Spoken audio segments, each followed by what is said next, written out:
نحمده ونستعينه ونستغفره ونعوذ بالله من شرور أنفسنا ومن سيئات أعمالنا. أعوذ بالله من الشيطان الرجيم. بسم الله الرحمن الرحيم. سبح اسم ربك الأعلى الذي خلق فسوى والذي قدر فهدى والذي أخرج المرعى فجعله غثاء أحوى. سنقرئك فلا تنسى إلا ما شاء الله إنه يعلم الجهر وما يخفى ونيسرك لليسرى فذكر إن نفعت الذكرى سيذكر من يخشى ويتجنبها الأشقى الذي يصلى النار الكبرى ثم لا يموت فيها ولا يحيا.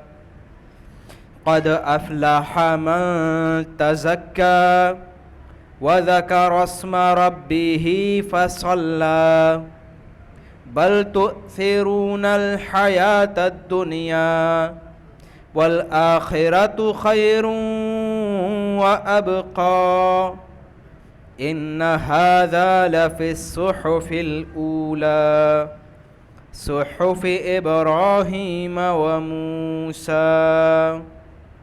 صدق الله العظيم. رب اشرح لي صدري ويسر لي أمري واحلل عقدۃ من لسانی یفقہوا قولی. آمین یا رب العالمین. سورۃ الاعلیٰ انشاءاللہ آج ہم پڑھ رہے ہیں. اس سے پہلے ہم نے سورۃ الطارق مکمل کی تھی. ہم عما پارہ پڑھ رہے ہیں قرآن حکیم کا آخری پارہ. سورۃ الاعلیٰ کے بارے میں رسول اللہ صلی اللہ علیہ وسلم نے بہت سی روایات میں فضیلت بیان فرمائی. رسول اللہ صلی اللہ علیہ وسلم کا معمول بھی تھا کہ آپ عید کی نمازوں میں اور جمعے کی جو نماز ہوتی ہے فرض نماز جو رسول اللہ صلی اللہ علیہ وسلم پڑھایا کرتے تھے اس میں پہلی رکعت میں سورۃ الاعلیٰ پڑھتے تھے اور دوسری رکعت میں سورۃ الغاشیہ پڑھتے تھے. سورۃ الغاشیہ سورۃ الاعلیٰ کے بعد ہے. تو عید کی 2 رکعت فرض اور جمعے کی جو 2 رکعت فرض ہے اس میں رسول اللہ صلی اللہ علیہ وسلم سورۃ الاعلیٰ سورۃ الغاشیہ پڑھا کرتے تھے. اور اس کی ایک حکمت وہ ہمیں نظر آتی ہے اس لیے کیونکہ عید کی نماز اور جمعے کی نماز میں خطبہ بھی ہے. عید کی نماز میں بھی خطبہ شامل ہے, جمعے کی نماز میں بھی خطبہ شامل ہے. یعنی کہ جمعے کی نماز میں نماز سے پہلے خطبہ ہوتا ہے, عید کے نماز میں نماز کے بعد خطبہ ہوتا ہے. اور خطبے کا مقصد کیا ہوتا ہے؟ تذکیر, یاد دہانی. یعنی ایک تو وہ تذکیر ہے جو نماز میں تلاوت کرنے سے ہوتی ہے, اس کے علاوہ ایک تذکیر جو کہ کھڑے ہو کر ایک خطیب جیسے رسول اللہ صلی اللہ علیہ وسلم صحابہ کو تذکیر فرمایا کرتے تھے خطبے کی صورت میں. تو سورۃ الغاشیہ اور سورۃ الاعلیٰ دونوں میں یہ آیت ہے فذکر, دونوں میں اللہ سبحانہ و تعالیٰ کی طرف سے حکم ہے. سورۃ الاعلیٰ میں ہے فذکر ان نفعت الذکریٰ اور سورۃ الغاشیہ میں فذکر انما انت مذکر. اے نبی آپ یاد دہانی کرائیں. فذکر, اے نبی صلی اللہ علیہ وسلم آپ لوگوں کو یاد دہانی کرائیں. یاد دہانی کس بات کی؟ یاد دہانی اس بات کی کہ یہ زندگی اصل زندگی نہیں ہے, مرنے کے بعد اصل زندگی ہے اور اللہ خدا ہمارا ایک ہی خدا ہے, اس کی عبادت کرنی ہے. ان باتوں کی یاد دہانی جو کہ اصل میں قرآن میں ہے. قرآن کے ذریعے سے رسول اللہ صلی اللہ علیہ وسلم یاد دہانی فرماتے تھے. تو ان دونوں صورتوں میں ایک خاص بات ہے, ایک سملیرٹی ہے. سورۃ الاعلیٰ اور سورۃ الغاشیہ میں یہ سملیرٹی ہے کہ دونوں میں حکم ہے فذکر, اے نبی آپ یاد دہانی کرائیں، اور جمعے کی نماز اور عید کی نمازوں میں رسول اللہ صلی اللہ علیہ وسلم اس کی تلاوت فرمایا کرتے تھے۔ اس کے علاوہ رسول اللہ صلی اللہ علیہ وسلم کا یہ بھی معمول ملتا ہے کہ وتر کی نماز میں پہلی رکعت میں رسول اللہ صلی اللہ علیہ وسلم سورۃ الاعلیٰ پڑھا کرتے تھے۔ وتر کی نماز میں پہلی رکعت میں رسول اللہ صلی اللہ علیہ وسلم سورۃ الاعلیٰ پڑھا کرتے تھے۔ اس کے علاوہ احادیث میں آتا ہے کہ ایک مرتبہ ایک صحابی کے بارے میں کچھ لوگوں نے یہ بات ذکر کی کہ وہ نماز پڑھاتے ہیں لیکن بہت طویل نماز ہو جاتی ہے، تلاوت بہت زیادہ ہو جاتی ہے عشاء کی نماز میں۔ تو رسول اللہ صلی اللہ علیہ وسلم نے ان کو بلایا، ان صحابی کو، اور ان سے فرمایا کہ آپ سورۃ الاعلیٰ یا اس کے بعد کی جو صورتیں، یعنی سورۃ الاعلیٰ کے بعد جو صورتیں وہ چھوٹی ہیں، اس سے بھی چھوٹی ہیں، آپ سورۃ الاعلیٰ کیوں نہیں پڑھتے عشاء کی نماز میں؟ یعنی سورۃ الاعلیٰ کی جو لینتھ ہے وہ اتنی ہے کہ جو رسول اللہ صلی اللہ علیہ وسلم نے فرمائی جتنی عشاء کی نماز، کیونکہ اس میں رات کا وقت ہوتا ہے، آرام کا ٹائم ہوتا ہے، لوگ پورے دن کے تھکے ہوئے بھی ہوتے ہیں، تو بہت زیادہ نماز میں تلاوت نہ کی جائے۔ اس سے یہ بات پتہ چلتی ہے کہ سورۃ الاعلیٰ رسول اللہ صلی اللہ علیہ وسلم کی محبوب صورتوں میں سے، وہ صورتوں میں سے ہے جس کو رسول اللہ صلی اللہ علیہ وسلم تلاوت بھی زیادہ فرماتے تھے اور تلقین بھی فرماتے تھے۔ سورۃ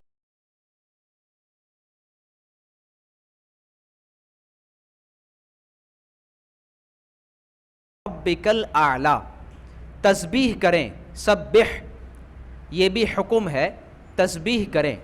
سبح اسم ربک، اے نبی آپ تسبیح کریں اپنے رب کے نام کی، پاکی بیان کریں۔ تسبیح کا مطلب ہوتا ہے پاکی بیان کرنا، اپنے رب کی نام کی پاکی بیان کریں۔ کیا مطلب؟ مطلب زبان سے اللہ سبحانہ و تعالیٰ کی پاکی کو بیان کیا جائے، جس میں سے ایک طریقہ کیا ہے؟ تسبیح کرنا، سبحان ربی الاعلیٰ، سبحان ربی العظیم، سبحان اللہ، الحمدللہ، یہ سب اللہ کی تسبیح میں آتا ہے، جس میں اللہ کی پاکیزگی بیان ہو رہی ہے اور اللہ کا نام کا ذکر ہو رہا ہو۔ سبح اسم ربک الاعلیٰ، الاعلیٰ یعنی کہ وہ رب جو اعلیٰ ہے، وہ رب جو بلند ہے۔ جب یہ صورت نازل ہوئی تو رسول اللہ صلی اللہ علیہ وسلم نے صحابہ سے فرمایا اجعلوہ بسجودکم، کہ اس بات کو اپنے سجدے میں شامل کر لو۔ جب ہم سجدے میں جاتے ہیں تو ہم کہتے ہیں سبحان ربی الاعلیٰ، سبحان ربی الاعلیٰ، سبحان ربی الاعلیٰ۔ وہ اس لیے کیونکہ اس آیت میں حکم ہے سبح اسم ربک الاعلیٰ، اپنے رب کے نام کی تسبیح بیان کریں جو اعلیٰ ہے۔ تو آپ صلی اللہ علیہ وسلم نے حکم فرمایا کہ اس کو اپنے سجدے میں پڑھو، تو ہمیں رسول اللہ صلی اللہ علیہ وسلم نے سجدے کی یہ تسبیح سکھائی۔ جب ہم سجدے میں جاتے ہیں تو سبحان ربی الاعلیٰ پڑھتے ہیں۔ سبح اسم ربک الاعلیٰ، تسبیح کریں اپنے رب کے نام کی جو اعلیٰ ہے، بلند ہے۔ الذی خلق فسوی، وہ اللہ جس نے پیدا کیا، خلق فسوی، سوا یعنی کہ سیدھا سیدھا کر دیا۔ اللہ نے پہلے چیزوں کو بنایا پھر اس کو اسٹریٹن اپ کر دیا، جیسے ہوتا ہے ہر چیز کو اپنی جگہ پر سیٹ کر دینا۔ جیسے انسان کو بنایا تو اس کی دو آنکھیں اور آنکھوں کی ایک پوزیشن ہے، پھر ناک ہے، پھر منہ ہے، کان دونوں سائڈ میں ہیں، پھر ہاتھ ہے، ہاتھوں کی ایک لینتھ ہے، اس کے بعد پیر ہیں، پیروں کی ایک لینتھ ہے، ایک اسٹرینتھ ہے، ہر چیز کا ایک کام ہے۔ تو الذی خلق، اللہ نے پیدا کیا، فسوا، پھر اس کو اس کی جگہ پر رکھا، اس کو ٹھیک ٹھیک کر دیا۔ والذی قدر فہدا، وہ اللہ کے جس نے قدر، اندازہ مقرر کیا، کسی چیز کی ویلیویشن کر لینا کہ یہ کتنا ہونا چاہیے، فلاں چیز کتنی ہونی چاہیے، فلاں چیز کتنی ہونی چاہیے۔ جیسے انسان کو اللہ نے پیدا کیا تو اس کے پیر کے مسلز زیادہ بڑے رکھے ہیں، اسٹرانگ رکھے ہیں ہاتھوں کے مسل سے۔ انگلیوں کے جو مسلز ہیں بہت باریک ہیں، چھوٹے ہیں، کیونکہ انگلیوں کا کام وہ یہ ہوتا ہے باریک کام کرنا۔ پیروں کا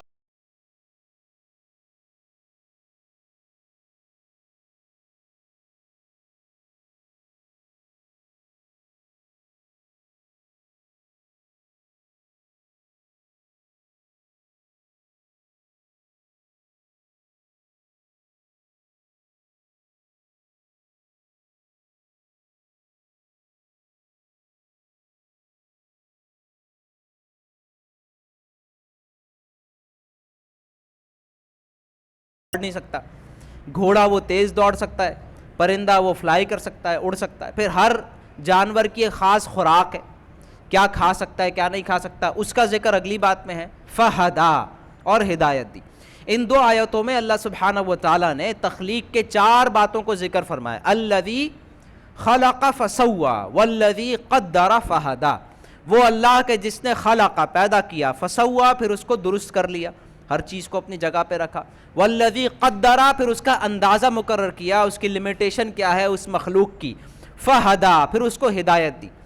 ہر مخلوق کو اللہ نے ہدایت دی ہے کہ اس کا کام کیا ہے، اس کی لمیٹیشن کیا ہے. جیسے شہد کی مکھی کے بارے میں قرآن میں آتا ہے، اللہ نے اس کو پیدا کیا پھر اس کو گائیڈ کیا کہ کیسے تم نے چھتا بنانا ہے، کیسے پھولوں سے رس چوسنا ہے، کیسے شہد بنانا ہے. اسی طریقے سے بکری کو گائیڈ کیا ہے کیا کھانا ہے کیا نہیں کھانا ہے، تمہارے دشمن کون ہے تمہارے دوست کون ہے. اسی طریقے سے انسان کو اللہ نے جب گائیڈنس دی ہے تو ایک تو بیسک گائیڈنس ہے انسان کی بھی، جیسے بچہ ہوتا ہے اس کو پتہ ہے کہ میں نے دودھ پینا ہے اور رونا ہے. اس کے بعد انسان کو بہت زیادہ گائیڈنس کی ضرورت ہے. اسی لیے اللہ سبحانہ و تعالیٰ نے انسان کی گائیڈنس کے لیے بہت زیادہ اہتمام کیا ہے، رسول کو بھیجا، کتاب کو بھیجا، تاکہ رسول کر کے دکھائے، انسانوں کو مثال پیش کر کے دکھائے. تو اللہ سبحانہ و تعالیٰ کی جتنی مخلوقات ہیں سب کو اللہ نے گائیڈنس دی ہے، اور انسان سب سے کمپلیکس مخلوق ہے، اشرف المخلوق ہے، تو اس کی گائیڈنس کے لیے اللہ نے قرآن حکیم نازل فرمایا اور رسول اللہ صلی اللہ علیہ وسلم کو بھیجا. تو یہاں فرمایا کہ سبح اسم ربک الاعلی، تسبیح کریں اپنے اعلیٰ رب کی، الذی خلق فسوا، جس نے پیدا کیا پھر درست کیا.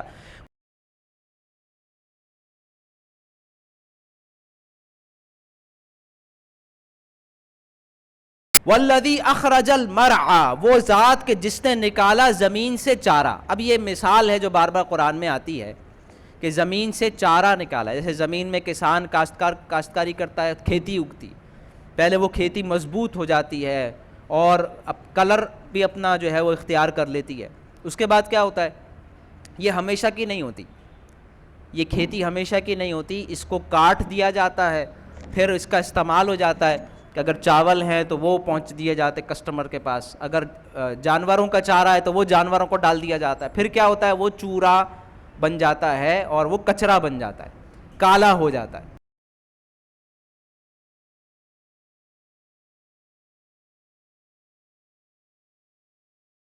اس کے بعد ایک ٹائم آئے گا کہ وہ ختم ہو جائے گی. تو اب اس کی مثال الذی اخرج المرعى، وہ اللہ کے جس نے پیدا کیا زمین سے چارہ، فجعلہ غثاء احوا، اور پھر اس کو بنا دیا خشک، چورا اور کالا، یعنی کوڑا بن جاتا. کیا مطلب ہے، اس میں ہمارے لیے اشارہ ہے. وہ اللہ کے جس نے پیدا کیا انسان کو، اس کو انسان کو سیدھا کھڑا کیا، انسان کی ویلیویشن ہر چیز مقدار کے مطابق اس کو عطا کی، پھر اس کو ہدایت دی. ایک وقت آئے گا کہ یہ ختم ہو جائے گا، انسان مر جائے گا، قبر میں ڈال دیا جائے گا. یہ بتایا جا رہا ہے کہ ہمیشہ کے لیے نہیں ہے. لیکن انسان کا معاملہ کیا ہے کہ یہاں زندگی ختم نہیں ہوتی، قبر میں جانے کے بعد دوبارہ اٹھایا جائے گا، حساب کتاب ہوگا، پھر ہمیشہ کی جنت ہے یا ہمیشہ کی جہنم ہے. اس کے لیے اب آگے موضوع آ رہا ہے. آگے اللہ سبحانہ و تعالیٰ نے فرمایا قرآن حکیم کا ذکر. اللہ نے انسان کی ہدایت کے لیے قرآن نازل کیا. انسان کہاں دھوکہ کھاتا ہے، اس دنیاوی زندگی سے دھوکہ کھاتا ہے. جب اس کی جوانی آتی ہے تو وہ اس میں مگن ہو جاتا ہے، وہ سمجھتا ہے میں جو چاہوں کروں، میں تیز دوڑ سکتا ہوں، میں بہت کچھ کر سکتا ہوں. یہاں تکبر آتا ہے. ذرا بڑا ہوتا ہے اس کے پاس پیسہ آتا ہے، مال آتا ہے، ذرا لوگوں میں سٹیٹس بنتا ہے، وہ اس میں مگن ہو جاتا ہے. وہ سمجھتا ہے کہ یہ میری چیز ہے، یہ میں نے کیا ہے، وہ اس کو انجوائے کرنا شروع کر دیتا ہے. وہ اصل بات بھول جاتا ہے کہ یہ سب ٹیمپرری ہے، یہ ہے ختم ہونے والی بات. اصل چیز تو یہ کرنا کیا ہے، اور وہ ہدایت ہے. ہدایت کے لیے اللہ سبحانہ و تعالیٰ نے قرآن حکیم نازل فرمایا. اب آگے اس کا ذکر آ رہا ہے. سنقرئک فلا تنسا، عن قریب ہم پڑھائیں گے اے نبی آپ کو، پھر آپ نہیں بھولیں گے. یعنی ہم اے نبی آپ کو قرآن سکھائیں گے. اللہ سبحانہ و تعالیٰ نے رسول اللہ صلی اللہ علیہ وسلم کو قرآن سکھایا اور آپ نہیں بھولیں گے. یعنی رسول اللہ صلی اللہ علیہ وسلم ہم تک قرآن کو پہنچائیں گے. الا ما شاء اللہ، سوائے یہ کہ اللہ چاہے. اور اللہ کیا چاہتا ہے، اللہ چاہتا ہے کہ قرآن محفوظ رہے قیامت تک. یہ ہے اللہ کی خواہش. اور جب اللہ کی کوئی چاہت ہوتی ہے تو وہ لازمن ہوتی ہے۔ جو قرآن اللہ سبحانہ و تعالیٰ نے میری اور آپ کی ہدایت کے لیے نازل کیا ہے وہ قیامت تک محفوظ رہے گا۔ اس کا یہاں ذکر ہے الا ما شاء اللہ انہ یعلم الجہر وما یخفی، بے شک اللہ جانتا ہے ظاہر کو بھی اور جو مخفی ہے۔ اللہ تعالیٰ جانتا ہے انہ یعلم الجہر جو ظاہر ہے، وما یخفی اور جو خفی ہے، جو چھپا ہوا۔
مکہ میں رسول اللہ صلی اللہ علیہ وسلم نے یاد دہانی کرائی پورے شہر کو، گھر گھر جا کر، بازار بازار جا کر، کبھی اونچی آواز میں بلند آواز سے سب لوگوں کو خطاب کرتے ہوئے، کبھی کچھ لوگوں سے اکیلے ملتے ہوئے آہستہ الفاظ میں، کبھی دن میں کبھی رات میں، کبھی گھر دعوت کر کے، ہر طرح سے قرآن حکیم کو شہر میں پھیلا دیا۔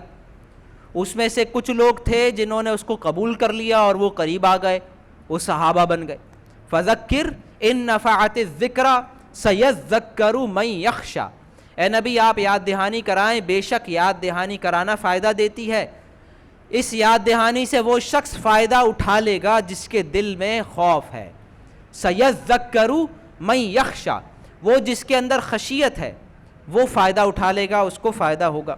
وَيَتَجَنَّبُهَا الْأَشْقَى، اور پہلو تہی کر لے گا اس سے جو بدبخت ہے۔ وَيَتَجَنَّبُهَا، جیسے ہوتا ہے اپنی جانب دور کر لینا، کیا مطلب؟ جیسے کروٹ لے لینا، جیسے ایک شخص ہے وہ کروٹ لے کے دوسری طرف منہ کر کے لیٹ جائے، تو کوئی شخص ہے کہ آپ اسے قرآن سنا رہے ہوں گے اور وہ اس طرف منہ کر لے گا۔ جس کے دل میں اللہ کا خوف ہے وہ سنے گا، نصیحت حاصل کرے گا اور قریب آ جائے گا، دین کے قریب آ جائے گا۔ اور جو شقی ہے، بدبخت ہے، وہ پہلو پھیر کے دوسری طرف چلا جائے گا۔ سَيَذَّكَّرُ مَن يَخْشَىٰ وَيَتَجَنَّبُهَا الْأَشْقَىٰ، جو اشقا ہے، بہت زیادہ شقی ہے، وہ پہلو پھیر لے گا۔ الَّذِي يَصْلَى النَّارَ الْكُبْرَىٰ، وہ کہ جو داخل ہوگا بہت بڑی آگ میں، جہنم میں داخل ہوگا۔ اللہ سبحانہ و تعالی ہمیں اس سے محفوظ فرمائے۔ یعنی قرآن حکیم سنایا جا رہا ہے اور ایک شخص منہ پھیر کے دوسری طرف چلا جائے تو یہ کوئی عام بدبخت نہیں ہے، اشقا ہے۔ ایک ہے شقی، ایک ہے اشقا۔ اشقا مطلب بہت بڑا بدبخت، سب سے زیادہ بدبخت۔ خاص طور پہ جس کانٹیکسٹ میں یہ بات ہو رہی ہے، مکہ میں رسول اللہ صلی اللہ علیہ وسلم کی زبان سے قرآن حکیم سنایا جا رہا ہے، اس سے زیادہ کوئی اونچے درجے کی تذکیر نہیں ہو سکتی۔ ایک تو میرا اور آپ کا کسی کو یاد دہانی کرانا ہے تو ہمارے کریکٹر کے اندر وہ پاکیزگی نہیں ہے، ہمارے دل اتنے گناہوں سے پاک نہیں ہیں جتنے رسول اللہ صلی اللہ علیہ وسلم کے تھے۔ وہ قلب آپ صلی اللہ علیہ وسلم کا جو تھا، اور آپ صلی اللہ علیہ وسلم کے اوپر انگلی اٹھانے کے لیے بھی کچھ نہیں ہے۔ آپ صلی اللہ علیہ وسلم کی تو ذات ہی اللہ کی نشانی ہے، وہی معجزہ ہے۔ رسول اللہ صلی اللہ علیہ وسلم کی ذات معجزہ ہے، نازل ہونے والا قرآن معجزہ ہے، لیکن پھر بھی کوئی نہ سنے تو اس کے بارے میں ہے الاشقا، بہت بڑا شقی، الذی یصلی النار الکبریٰ، جو داخل ہوگا کسی عام آگ میں نہیں، نار الکبریٰ۔ یہ کبیر سے اکبر، ایک ہوتا ہے کبیر بڑا، ہوتا ہے اکبر سب سے بڑا، اس کی مؤنث ہے کبریٰ۔ الذی یصلی النار الکبریٰ، جو داخل ہوگا بہت بڑی آگ میں۔ کہ ایک ہے ویسے ہی کسی سے کہنا بھائی سچ بولا کرو، اپنے حرکتوں کو صحیح کرو، اور ایک ہے اللہ کی آیات کے ذریعے، اس سے بھی جو شخص پہلو تہی کرے، اس کو بھی جو اہمیت نہ دے، وہ ہے اشقا، بہت بڑا بدبخت، جو داخل ہوگا بہت بڑی آگ میں۔ اللہ سبحانہ و تعالی ہمیں جہنم کے عذاب سے بچائے۔ رسول اللہ صلی اللہ علیہ وسلم نے فرمایا القرآن حجت لک او علیک، قرآن یا تو قیامت کے دن تمہارے حق میں گواہی دے گا یا تمہارے خلاف گواہی دے گا۔ اور خلاف گواہی کیا ہے؟ وہ یہی ہے کہ پڑھ کے سنایا گیا لیکن اہمیت نہ دی، توجہ نہ دی۔ تو اللہ سبحانہ و تعالی ہمیں توفیق نصیب فرمائے کہ ہم قرآن حکیم کو اہمیت دیں، کہیں ایسا نہ ہو کہ ہماری عدم توجہی قرآن حکیم کو اہمیت نہ دینا ہمارے خلاف کیس بن جائے۔ تو فرمایا فذکر ان نفعت الذکر، اے نبی آپ یاد دہانی کرائیں، یاد دہانی کرانا فائدہ دیتا ہے۔ سیذکر من یخشی، جس کے دل میں خوف ہے وہ نصیحت حاصل کرے گا۔ ویتجنبها الاشقی، منہ پھیر آخرت کا شوق پیدا کر دیا، اللہ کی عبادت میں آ گیا، گناہوں کو چھوڑ دیا۔ یہ ہے تزکیہ۔ تزکیہ کیا ہے؟ اللہ سے محبت ہونے لگے، آخرت کا شوق پیدا ہو جائے، دنیا سے بے رغبتی ہو جائے، گناہوں سے نفرت ہو جائے۔ یہ ہے تزکیے کی نشانی۔ رسول اللہ صلی اللہ علیہ وسلم نے ان تمام باتوں کی طرف اشارہ کیا کہ تزکیہ کیا ہے، ایمان کیا ہے۔ جب شرک کفر سے نفرت ہو جائے، جب نیکی پسند آنے لگے، جب قرآن کی بات اچھی لگنے لگے، اللہ سے محبت ہونے لگے، جب آخرت کا شوق ہو، دنیا سے بے رغبتی ہونے لگے، یہ ہے تزکیہ۔ قد افلح من تزکا، کامیاب ہو گیا وہ جس نے پاکیزگی حاصل کی۔ وذکر اسم ربہ فصلی، اور اپنے رب کا نام کا ذکر کیا۔ وذکر اسم ربہ، اپنے رب کے نام کا ذکر کیا۔ فصلی، اور نماز پڑھی، یعنی لا الہ الا اللہ محمد الرسول اللہ، جس نے کلمہ پڑھا وہ مسلمان ہو گیا۔ یہ ہے رب کے نام کا ذکر، یہ تو پہلی شرط ہے اسلام میں داخل ہونا، اللہ کو رب ماننا، محمد رسول اللہ صلی اللہ علیہ وسلم کو اللہ کا رسول ماننا، یہ پہلی شرط ہے۔ وذکر اسم ربہ، جس نے اپنے رب کے نام کا ذکر کیا، اور اس کے بعد اللہ تعالیٰ کو بھولے نہیں۔ مسلمان کو کیا چاہیے؟ ذکر کرتا رہے، اللہ کو بھولے نہیں۔ وذکر اسم ربہ فصلی، اور نماز پڑھی۔ بل تؤثرون الحیات الدنیا، نہیں بلکہ تم دنیا کی زندگی کو ترجیح دیتے ہو۔ بل تؤثرون الحیات الدنیا، کیا رکاوٹ ہے ہمارے تزکیے میں؟ فرمایا قد افلح من تزکا وذکر اسم ربہ فصلی، یہ تو بڑی آسان باتیں لگ رہی ہیں۔ کامیاب ہو گیا وہ جس نے اپنے آپ کو پاک کیا، اپنے رب کا نام لیا اور نماز پڑھی۔ رکاوٹ ہے، یہ کام ہوتے نہیں ہیں۔ بل تؤثرون الحیات الدنیا، کیونکہ تم دنیا کی زندگی کو ترجیح دیتے ہو۔ والآخرۃ خیر وابقی، جبکہ آخرت بہتر بھی ہے، زیادہ باقی رہنے والی بھی ہے. بل تؤثرون الحیات الدنیا والآخرۃ خیر وابقی، تم دنیاوی زندگی کو ترجیح دیتے ہو، آخرت سے زیادہ دنیا کا شوق ہے، جنت کے گھر سے زیادہ دنیا کے گھر کا مسئلہ بنا ہوا ہے، جہنم کے عذاب سے زیادہ ہمیں دنیا کی تکلیفوں سے ڈر لگتا ہے. یہ ہے کہ ہم نے دنیا کو آخرت پر ترجیح دے دی ہے. بل تؤثرون الحیات الدنیا والآخرۃ خیر، جبکہ آخرت بہتر ہے، دنیا سے بہتر ہے. آخرت کا گھر دنیا کے گھر سے بہتر ہے، آخرت کی نعمتیں دنیا کی نعمتوں سے بہتر ہے، آخرت کی سوشل لائف دنیا کے سوشل لائف سے بہتر ہے، آخرت کا کھیل دنیا کے کھیل سے بہتر ہے. دنیا میں جو کچھ پانے کے لیے انسان کوششیں کر رہا ہے، آخرت کی وہ تمام چیزیں بہتر ہے. بلکہ رسول اللہ صلی اللہ علیہ وسلم نے فرمایا کہ تم جو ایک ہنٹر یا ایک رسی رکھتے ہو زمین پر، تو جنت میں اگر وہ حصہ جو ایک رسی کور کرتی ہے، جنت کا اتنا سا ٹکڑا، یہ پوری دنیا زمین و آسمان سے بہتر ہے. جنت کا زمین کا صرف اتنا ٹکڑا جس میں کوئی ایک رسی یا کوئی ایک ہنٹر آتا ہے، یہ اس پوری دنیا اور زمین اور آسمان سے بہتر ہے. بل تؤثرون الحیات الدنیا، بلکہ تم دنیا کی زندگی کو ترجیح دیتے ہو. والآخرۃ خیر وابقی، آخرت بہتر بھی ہے اور ابقی زیادہ باقی رہنے والی بھی ہے. دنیا کی زندگی ختم ہو جاتی ہے اور آخرت ہمیشہ کی ہے. لہٰذا عقل مندی کیا ہے کہ انسان آخرت کو ترجیح دے. رسول اللہ صلی اللہ علیہ وسلم نے فرمایا کہ ختم ہو جانے والی چیز پر ہمیشہ باقی رہنے والی چیز کو ترجیح دو، یعنی دنیا پر آخرت کو ترجیح دو. اور رسول اللہ صلی اللہ علیہ وسلم نے فرمایا الکیس من دانا نفسہ وعمل لما بعد الموت، عقل مند آدمی وہ ہے جو اپنے نفس کو کنٹرول کرے اور مرنے کے بعد کی زندگی کے لیے عمل کرے. فرمایا بل تؤثرون الحیات الدنیا والآخرۃ خیر وابقی. جب بھی یہ کہا جاتا ہے تو ایک ڈاؤٹ ہوتا ہے انسان میں. ہر انسان جب بھی اسے کہا جاتا ہے ادھار کا سودا کر لو، جب بھی اسے کہا جاتا ہے کام ابھی کرو ریوارڈ بعد میں ملے گا، کام ابھی کر لو انعام بعد میں ملے گا، تو انسان کے دل میں ایک ڈاؤٹ سا آتا ہے، پتہ نہیں بعد میں ملے گا نہیں ملے گا. انسان کے دل میں شک آتا ہے کہ بعد میں ملے یا نہ ملے. جو یہ وعدہ کر رہا ہے آپ سے کہ ابھی تم کام کر لو ریوارڈ بعد میں ملے گا، اس کی بات پہ ہمیں بھروسہ ہے یا نہیں، یہ ہے مسئلہ، یہ ہوتا ہے ہمارا مسئلہ. اسی لیے انسان پیچھے ہٹتا ہے. تو آگے اللہ سبحانہ و تعالیٰ نے فرمایا کہ یہ جو بات ہے کہ آخرت بہتر بھی ہے دنیا سے اور زیادہ باقی رہنے والی بھی ہے، یہ بات اللہ نے ہر کتاب میں لکھی. جو بھی نبی آئے، جو بھی رسول آئے، ان کے ساتھ جتنی کتابیں نازل کی گئیں، سب میں یہ چیز کانسٹنٹ ہے. یہ اللہ کا وہ وعدہ ہے جو اللہ نے کیا ہے. ہمیں اللہ پہ بھروسہ ہے، اللہ کے وعدوں سے زیادہ سچا کس کا وعدہ ہو سکتا ہے. لیکن اللہ نے لکھ کر بھی دیا ہے، بار بار دیا ہے.